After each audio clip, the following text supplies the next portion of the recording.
Hello! Happy October! I hope everyone is enjoying their spooky season so far. For today's video, I wanted to dive into the world of Whimsigoth fashion a little bit. So before we get into playing dress up, I thought it'd be a good idea to go over what the style is, common themes, repeating pieces, color palettes, that sort of thing, and kind of where the aesthetic began, how it applies to my own life, and then we will get into making some fun, witchy outfits. So Whimsigoth is obviously a hyphenated word, the first part being whimsical, and the second part being goth. So essentially it's gothic, but whimsical. But altogether, I think you could definitely classify this style as just calling it witchy, because there's definitely a lot of overlap there. The styles themselves have been around for a very long time. Certain kinds of hems and details and fabrics have existed obviously for some time, but the style overall became very popularized, I'd say in like the 80s, 90s, where we started getting shows like Sabrina the Teenage Witch, Buffy the Vampire Slayer, Charmed, movies like Practical Magic, The Craft. Hopefully that helps you envision exactly what I'm talking about. But in Whimsigoth fashion, there is a lot of velvet, a lot of lace, tons of ruffles, floral patterns, a lot of mixtures of textures, earthy jewelry, witchy jewelry, necklaces with pendants and crystal rings, more gothic makeup styles. A lot of the makeup kind of reminds me of even like the 1920s, I would say. A lot of thin eyebrows, and overall just a vampy but still romantic aesthetic. As far as colors go, there are a ton of purples, black of course, neutrals, like browns and tans and creams, and a lot of jewel tones as well. So those really deep, rich shades of purple, cobalt blue, overall an earthy color palette that has a lot of color injected into it. And of course you could style Whimsigoth in a more colorful way, but generally what you see is kind of these neutrals balanced with color throughout the looks. Tons of shoes with laces, witchy boots, strappy heels, Mary Janes, choker necklaces, flowers in your hair, satin and silk and velvet, fishnets, and of course weather-wise it obviously suits the fall time the best because there's lots of layering, so jackets and tights, gloves and scarves, those sorts of things.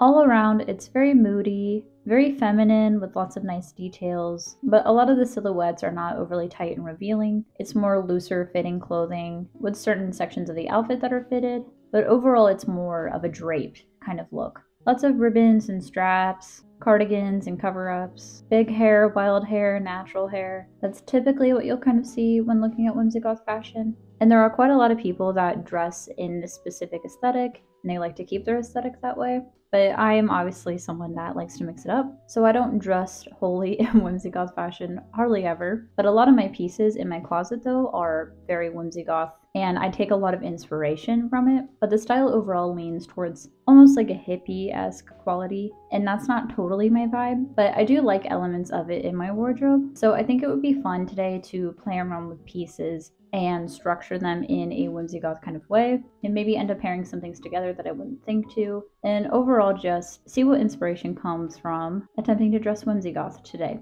So we're just gonna look at my closet, see what I have, and make some cute outfits. So let's get into it. For this first outfit, I paired this brown sleeveless turtleneck with the same paisley skirt I wore in the intro, and finished the look with a necklace, a gold beaded bag, and these delicious brown boots that I recently treated myself to. This outfit is simple but effective, and despite it being sort of monochrome, it's still really captivating visually thanks to the proportions and fit of each item. I also wore some earthy bracelets I picked up from a local shop, and threw my hair up into a few clips. I think this look is really classic and pretty and works for a ton of occasions. I could definitely see myself wearing this outfit, and it's one that's easy to recreate with your own pieces. For outfit number 2, I kept the base the same but changed the bag and added the hat. I also put on this sheer lace top underneath the turtleneck, and I love the look of it. I for sure want to experiment more with lace and layering because I think it's really cool. I wanted to reuse pieces because I think it's helpful to see an item in a variety of ways, but this look is super cute, and those added layers are great for when it's cooler out. I'm into both versions of this outfit, but they each have their own vibe, even though they're using the exact same base. I swear this is the last outfit with this turtleneck, but I just changed the skirt to this short denim one, and threw on this vintage lingerie cover-up on top of the turtleneck and the lace shirt. The double lace look is very cool, very gothic, but it's not so intimidating paired with more casual accessories and pieces. I love the cover up open to create a strong line visually up and down so that the lace doesn't command the entire outfit. You could take the lace even further though with some tights, but I like the juxtaposition of the dramatic silhouette with basic clothes. It's weird and different. For outfit number 4, I wanted to change it up but use that lace top again, so I went very Morticia Addams and threw this black slip dress on top of it. I then put my hair in space buns, changed out the jewelry, and included the spell I made myself, but it doesn't work well and flips upside down constantly. And then I finished it off with ballet flats and this white beaded bag for a touch of angelicness, since the look overall was so dark and moody. I think this is a good trick if you feel overwhelmed in a style wearing it head to toe. Changing out some pieces to feel softer or vice versa can make a bold style choice feel a little less intimidating. I do like this look though. Throw on a witch hat and it would be perfect for a Halloween party. I wanted to try something different here by layering this beautiful blue maxi skirt on top of that same slip dress. I kept the accessories the same, losing the lace top, and finished the outfit with white lace in my hair. This outfit is so sweet and romantic. It feels very Emily from Corpse Bride coded, and I'm all about that. I think the silhouette is really interesting, but it doesn't feel over the top, and it's still very wearable, but at the same time it feels princessy and fairy-like. For this next one, I wanted to take the layering even further by adding another dress on top of the skirt, on top of the dress, and a jacket. I thrifted this jacket recently for only $3, and I love it so much. It feels like Coraline would wear it, and now I'm realizing I just like looking like animated characters I love. But it's also giving Helena Bonham Carter, sorry if I said that wrong, with all the oversized layers and draping.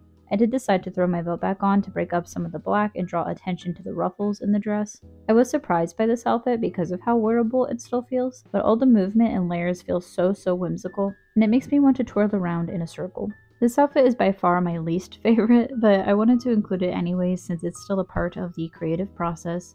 I couldn't get the sweater to stay in a way where I liked it, so I gave up. And I think the look is a little mismatched, which I never thought I'd say since mismatched is a defining part of my style. But in this case, it just looks off. But what I do love are the ties poking out of the sweater, and I want to play around with that kind of neckline more. The base of the outfit is okay, but I'd go with different pieces if I were to redo it. But I have redeemed myself with this next look, which honestly might be my favorite. I kept the tights but started from scratch, building a new outfit with this cozy cardigan, frilly tie blouse, a denim circle skirt, my tall boots, and this handmade bag gifted to me by my best friend.